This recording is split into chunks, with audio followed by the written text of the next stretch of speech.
Bismillahirrahmanirrahim.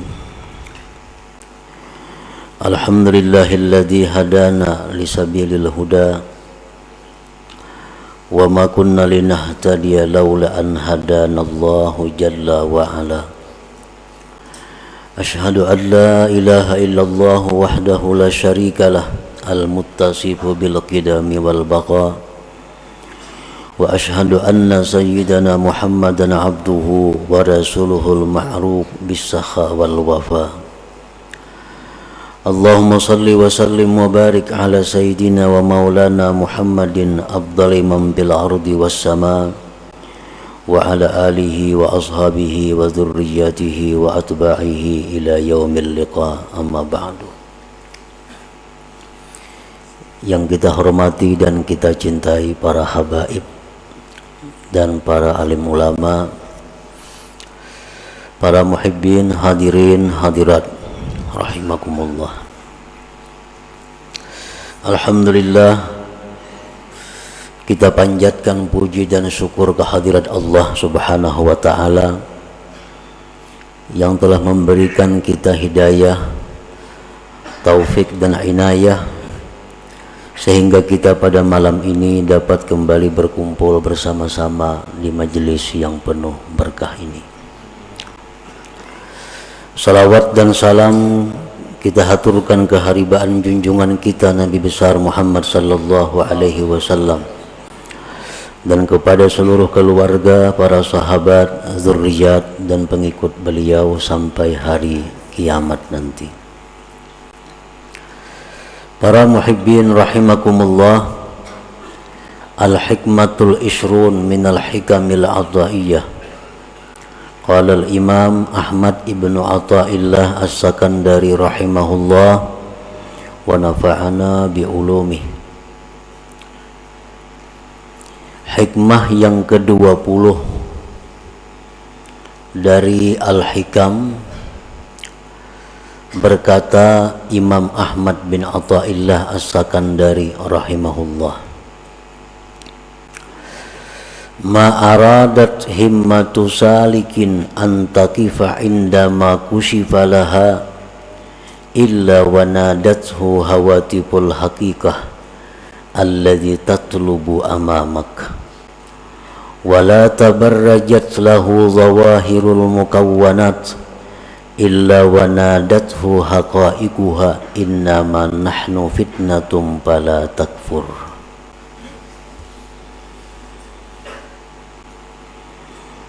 Arti terjemah dari hikmah yang ke-20 adalah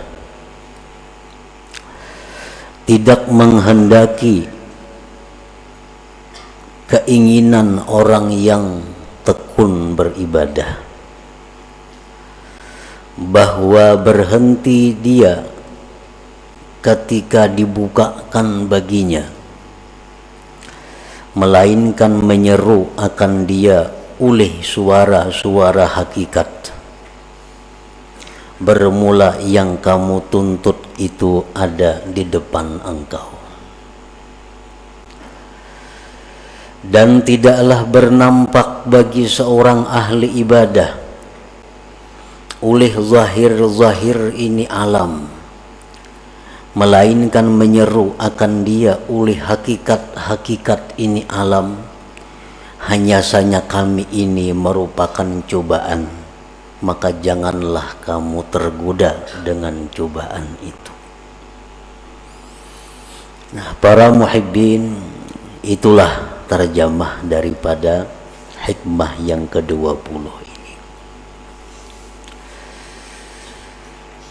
Kana abdun bil amsi syaridan an siratillahi ta'ala mu'ridan an kalamihi wa sunnati nabiyyihi sallallahu alaihi wasallam munghamisan bi bihari syahawatihi wa ahwa'ihi thumma adrakathu hidayatullah subhanahu fasyarahallahu sadrahu lil islam wa ta'allama ahkamah thumma jatahada fi ta'atillah bi ada'i faraidihi wa jitinabi nawahihi wa iktsarin nawafil minas salah was siyam was sadaqah Fatala zaman ala dhalikal hal, kana syaitan yugrihi min qablu bil fawahish wal munkarat, bal an yuwaswisu ilaihi qailan ala tara kaifa asbahta al-an anta min khairati ibadillahi salihin tata'allamu ahkamahu wa tuaddi faraidahu wa tajtanibu nawahiyahu wa tuksirun nawafil wa tashabul ulama qad asbahta min awliyaillahil muqarrabin. Fa idza rakana ila hadzal waswas wa tasharraba hadzal iha ila al yaqin min nafsihi ada ila aqbaha mimma kana alaihi sabiqa. Nah, ini adalah keterangan sekaligus contoh dari hikmah yang ke-20 tadi. Di dalam hikmah yang ke-20 itu terdapat dua bagian. Bagian yang pertama, ma'aradat himmatu salikin an taqifa indama kushifa laha illa wa nadathu hawatibul haqiqah alladhi tatlubu amamak. Sedangkan bagian kedua yang selanjutnya adalah seorang hamba yang dulunya hamba ini lari menyimpang dari jalan Allah, berpaling dari kalam Allah dan sunnah Nabi sallallahu alaihi wasallam. Seorang hamba ini tenggelam dalam lautan syahwat dan hawa nafsunya. Jadi seorang manusia yang dahulunya ingkar kepada Allah, yang dahulunya manusia ini mementingkan syahwat dan hawa nafsunya, tidak peduli hukum Allah, tidak peduli halal haram. Nah, kemudian si hamba ini diberi hidayah oleh Allah, diberi petunjuk, maka Allah bukakan hatinya untuk Islam, maka dia belajarlah hukum-hukum agama. Dia kemudian bersungguh-sungguh taat kepada Allah dengan menunaikan keperduannya, menjauhi larangan-larangan Allah, memperbanyak sunat-sunat dari sembahyang, puasa, dan sedekah. Dan lama masa yang demikian, artinya bertahun-tahun, berpuluh-puluh tahun, seorang hamba yang dulunya ingkar kepada Allah kemudian dapat hidayah, akhirnya berbalik ke jalan Allah, menuntut ilmu. Pekerjaannya sekarang ini, yang dulunya jauh dari majelis ilmu, sekarang menuntut ilmu, ibadahnya kuat, zikirnya banyak. Adalah syaitan dahulunya menggoda ini hamba dengan kejahatan-kejahatan dan munkar. Dahulunya si hamba ini kawan syaitan, diajak syaitan berbuat maksiat, mau. Diajak syaitan berbuat kejahatan, mau. Setelah dapat hidayah Allah, maka hamba ini telah berbalik menjadi hamba yang taat, tekun ibadahnya. Nah, sesudah hamba tadi tekun dalam ibadah, sungguh dalam menuntut ilmu, syaitan itu menggoda lagi kepada hamba ini. Tapi godaannya bukan seperti dulu, mari minum arak, mari berjudi, mari berzina, mari melakukan riba. Itu godaan dahulu, kada mampan lagi. Karena ini orang sudah dapat hidayah dari Allah, sudah menuntut ilmu, sudah rajin ibadah. Nah, syaitan itu menggoda dia. Dengan apa godaan syaitan? Ala tara kaifa asbahta al'an. Oh si fulan, ya syaitan, apakah tidak kau lihat diri engkau sekarang ini? Engkau sekarang termasuk hamba Allah yang pilihan. Nah, engkau sekarang sudah masuk dalam hamba Allah yang pilihan. Engkau belajar hukum Allah, engkau menunaikan keparduan, engkau sudah menjauhi larangan, engkau sudah banyak melakukan yang sunat-sunat, engkau sudah dekat dengan para ulama-ulama. Sekarang engkau, ujar syaitan, termasuk aulia Allah al-muqarrabin. Sekarang engkau wali. Dahulu ikan buntat, sekarang engkau wali. Ibadah engkau luar biasa, menuntut ilmu siang malam. Jadi engkau sekarang ini, ujar syaitan, sudah menjadi waliullah, sudah menjadi wali Allah.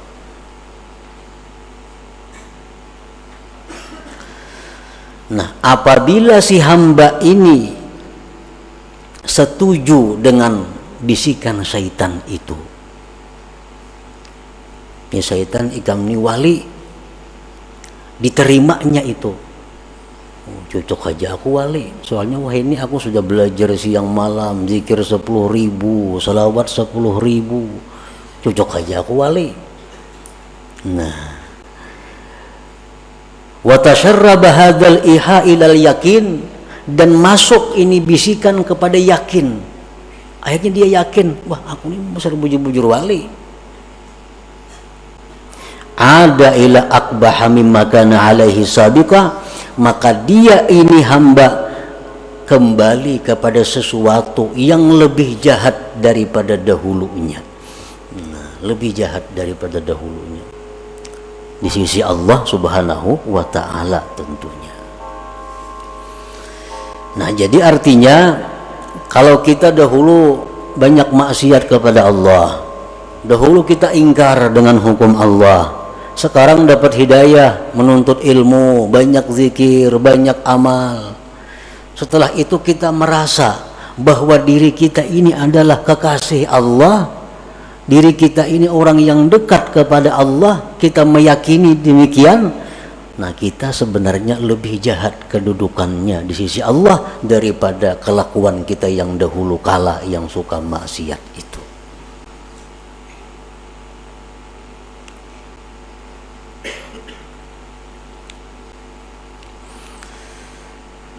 Itulah yang dikhawatirkan oleh Rasulullah sallallahu alaihi wasallam. Dalam sebuah hadis beliau bersabda, "Lau lam tuznibu la khasyitu alaikum ma huwa akbaru min dzalik al-ujubu al-ujubu." Ujar Nabi, andai kata kalian itu tidak berbuat dosa sama sekali, aku sungguh takut kepada kalian akan jatuh dalam dosa yang lebih besar, yaitu dosa sifat ujub. Dosa sifat ujub tadi.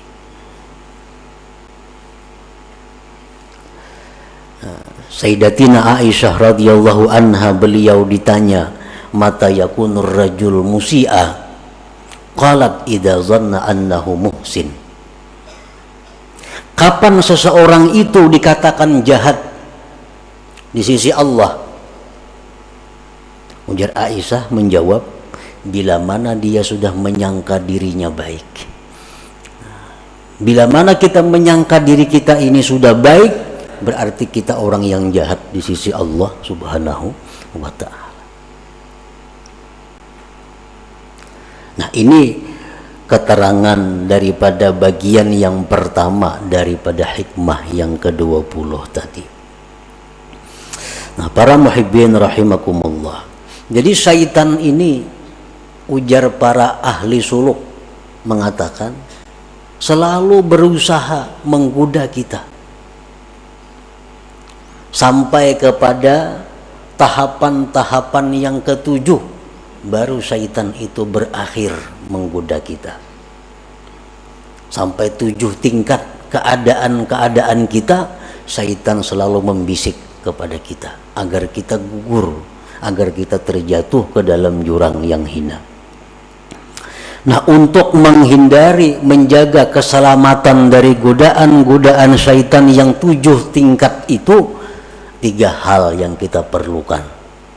Pertama, ilmu yang pertama. Yang kedua, doa kepada Allah agar dipelihara. Yang ketiga, kawan yang baik. Nah, 3 macam itu kalau kita ingin selamat. Para muhibbin rahimakumullah, apa yang 7 itu? Dalam tahapan pertama, syaitan itu mengajak kita dengan ajakan ukfur, kafirlah engkau. Icam jaka kafir, nyaman kada besembayangan, kada berpuasaan, kada berzakat, kada istilah perjinahan, kafir. Mungkin ajakan ini tidak ditujukan syaitan kepada kita, karena kita insya Allah kada mungkin hakun bakapir. Ada bisikan nyuruh kafir, bakapir lah, insya Allah kada. Tapi untuk orang-orang yang tertentu bisa terperdaya dengan ajakan ukfur ini. Nah, kalau syaitan itu mengajak kita kepada ukfur, kafirlah kamu kepada Allah, ilmu yang kita perlukan untuk mengatasi ini adalah firman Allah, wa ma liya la a'budul ladzi fatarani. Tidak ada alasan, wahai syaitan, untuk tidak menyembah Tuhan yang menciptakan aku.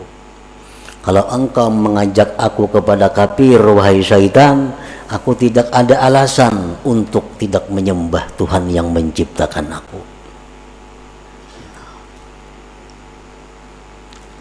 Selamat kita. Kada hakun bakapir, dibawai kafir, kada mau. Lalu dalam tahapan yang kedua, syaitan mengajak kita, membisik kepada kita, la tuti' rabbak, la tuti' rabbak. Kalau ikam sudah Islam, ya syaitan, ikam kada perlu taat lawan Tuhan, karena ikam sudah Islam, kada perlu taat kepada Tuhan, kada perlu sembahyang, kada perlu puasa, kada perlu zikir, karena orang Islam itu sudah selamat. Menghadapi ajakan ini, kita mesti ada ilmunya. Dengan ilmu bahwa, wahai syaitan, aku kada kawa kada taat lawan Tuhan, kada kawa kada sembahyang, kada kawa kada beribadah, karena itu bekalku hari kiamat. Nah, hari kiamat tuh aku perlu bekal. Bukan hanya Islam bekalku, tapi sembahyang, puasa, zakat, sembahyang sunat ini. Artinya syaitan itu kada ada membisiki kita, pang, kamu jangan sembahyang lah, kada ada pembisikan itu. Cuman dalam hati kita nih ada, dalam diri kita ada muncul asa kada hendak sembahyang. Nah itu iya bisikan syaitan, jangan sembahyang, nyernya membubungi jangan sembahyang tuh kada ada, bang. Jangan sembahyang, kadakah itu. Cuma dalam hati kita nih malas sembahyang, malas puasa, malas zikir. Nah itu bisikan syaitan yang kita atasi dengan apa? Dengan bekal. Ini mati perlu bekal. Orang hendak ke Banjar aja besangu duit, nah apalagi mati. Bekalnya mati apa? Sembahyang banyak, zikir banyak, puasa dan lain-lainnya. Nah jadi kalau syaitan mengajak kita, dalam hati kita ini ada bisikan-bisikan yang malas untuk ibadah, kita tentang, kita lawan bahwa syaitan, bahwa aku ini perlu bekal untuk akhirat karena aku pasti mati. Nah 2 tahap syaitan menggoda kita. Tahap yang ketiga, ujar hati nih nang dibisiki syaitan, ayo ikam banyak-banyak beramal, banyak-banyak sembahyang, tapi kaina bila Tuha. Nah, bila Tuha aja lagi anom berhemat napa? Karena nang dipandang tuh akhir umur, Ikam walaupun wah ini pak ibadah, kalau akhir umur kena ikam jahat jadinya.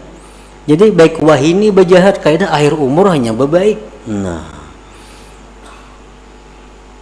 ini mungkin seringkali datang ke dalam hati kita. Ini sering datang ke dalam hati kita. Padahal itu adalah syaitan.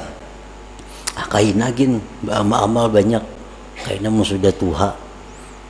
Kaina aja sembahyang tahajud, amun sudah tuha. Pada orangnya umur 60 sudah ini. Nah, bila lagi tuhanya. Kaina aja nuntut ilmu bila sudah tuha. Kaina aja bila sudah tuha. Nah, apabila dalam hati kita ada bisikan seperti itu, kita punya ilmu bahwa umur itu di tangan Allah. Umur kada pandang tua, muda, kada pandang sihat, sakit. Kalau sampai mati. Jadi kada kawa menunda-nunda amal itu. Bila ini hendak beribadat, gawi, laksanakan. Kada perlu menunda. Nah, para muhibbin rahimakumullah. Syaitan itu hati kita ini dibisikinya lagi. Jadi syaitan kalau engkau memang hendak beramal beribadat juga, ajil, lakasi beramal, sembahyang jam 1000 rakaat semalaman kayak Zainal Abidin, atau 500 rakaat kayak Imam lakasi. Nah, digasaknya kita oleh syaitan supaya banyak-banyak beramal. Tujuannya apa? Bila kena banyak kita busan ampe. Atau lagi tujuan syaitan bila banyak-banyak itu berancap-ancap kada sempurna. Sembahyang kada bertumak ninah jadinya. Itu tahapan yang keempat daripada syaitan bahwa segera. Nah, ini kita atasi syaitan dalam hati kita bisiki. Aku beramal kada perlu belaka-lakas. Yang penting aku sempurna. Ada perlu berancap-ancap. Karena begitu ada niatku sudah beramal itu sudah masuk. Perlahan kita gawi. Perlahan. Sembahyang perlahan. Baca Quran kita perlahan. Nah, tahapan yang kelima. Syaitan ini menggoda kita lagi. Dengan godaan apa? Nah, syaitan kalau ikam sudah perlahan itu, ikam tunggu. Ikam akan dipuji oleh seluruh makhluk. Ikam akan dipuji oleh manusia. Ikam akan dipuji oleh orang-orang besar. Karena mengakui kehebatan engkau. Ikam ahli ibadah, ibadahnya bagus. Nah, supaya kita ini ria. Nah, kita atasi dengan demikian, wahai syaitan, aku beribadah kada mengharapkan pujian orang.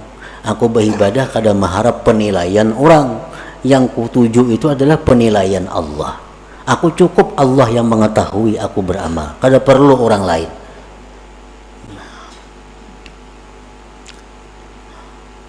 Terus kita beramal kepada Allah, beribadah.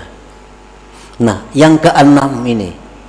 Ujar syaitan, kalau ikam itu beramal sudah mengharap Allah, sudah ikhlas, nah itu ngarannya ikam bujur-bujur wali. Nah, itu orang wali.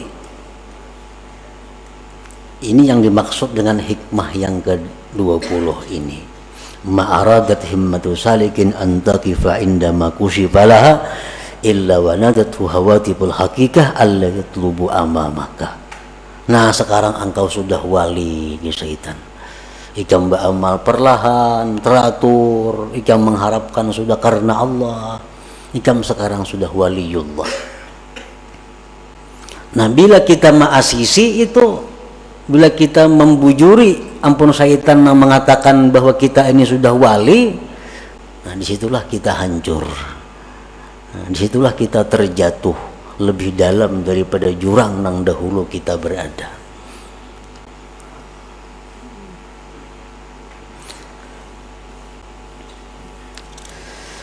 Nah, fasabilu salama li hadzal abdi ayyujiba syaitan aina ana minal awliya was salihin wa ana warikum bi bihari taksir wa qillatil ilm qalbi mashghulun bid dunya wa ma ukhlisu fil amal wa lam a'lam hal tuqbalu taubati amla inna ma ana abdun hakir katsiruz dzunub arju rahmat rabbi.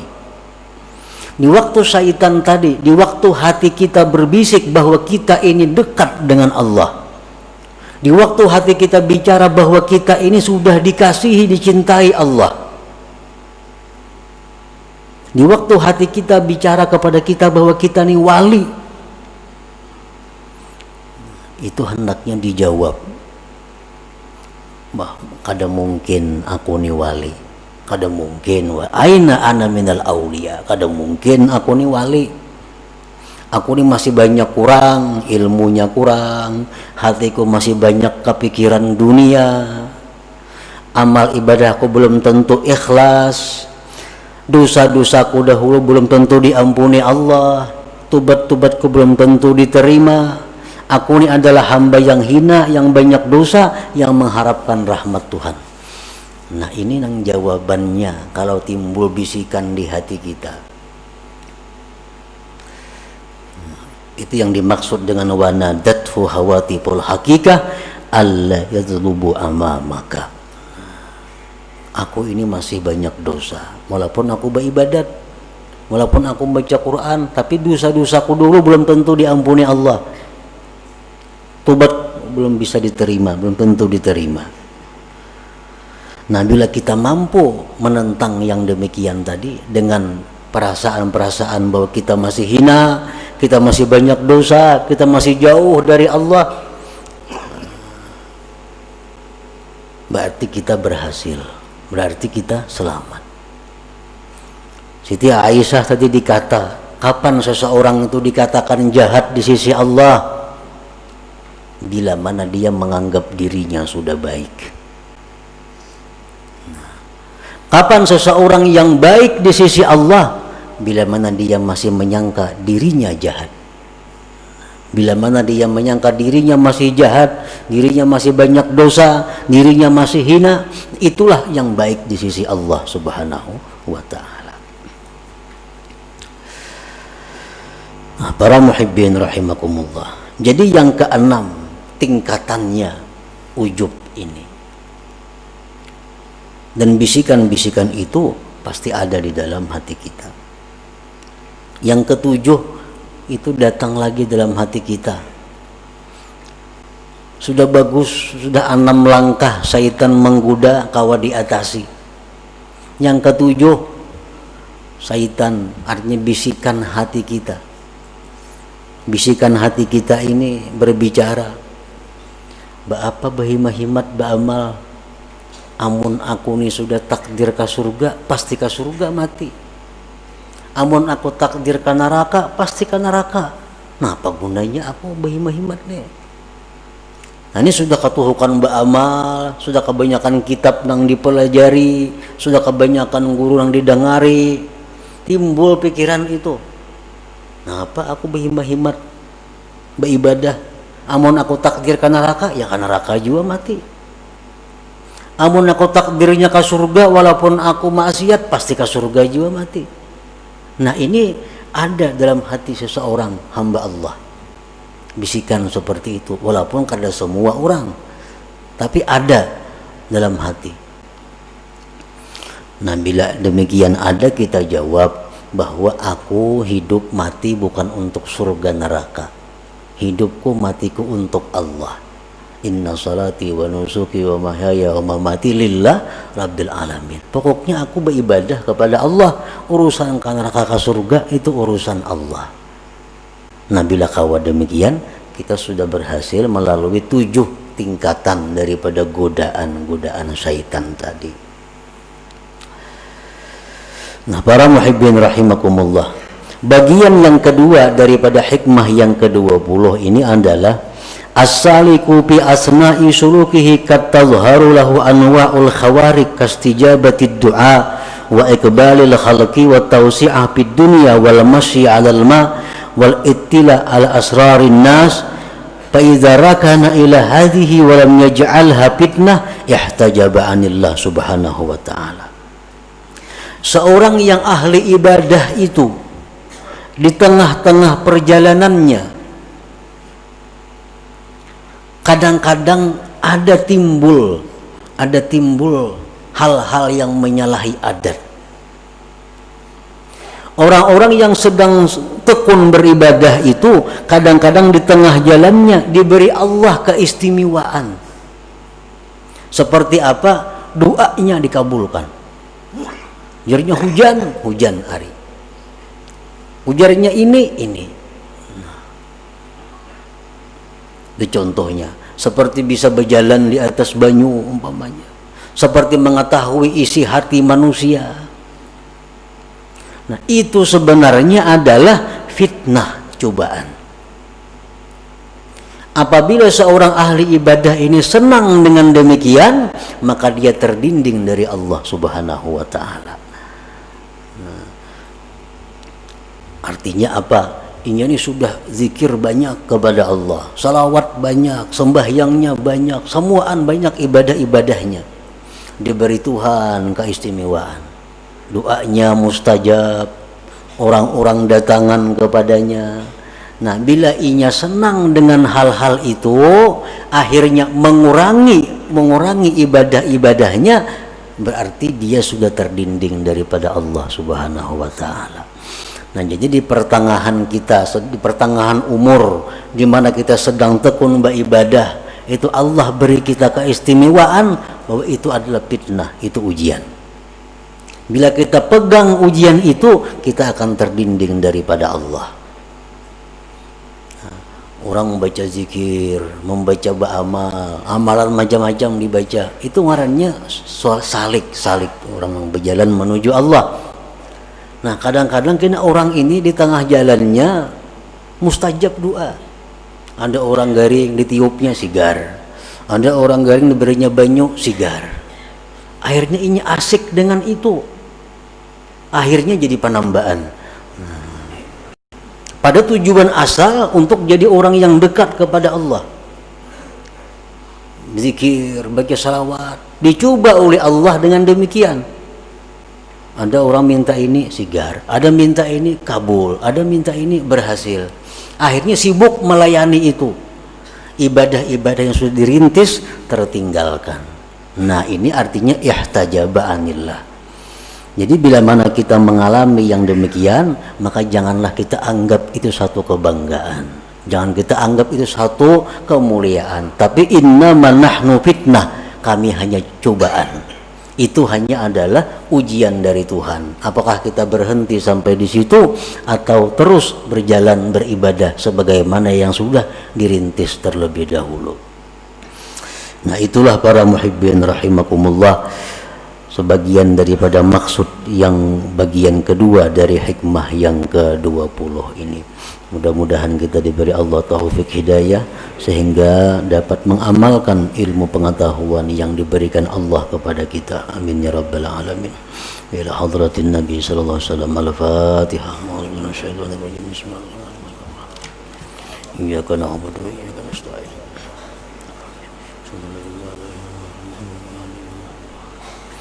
يا الله بها يا الله بها يا الله بحسن الخاتمة يا الله بها يا الله بها يا الله بحسن الخاتمة الله بها يا الله بها يا الله بحسن الخاتمة فيا أيها الرجل منه شفاعة عليه وسلم تسليما اللهم صل وسلم وبارك عليه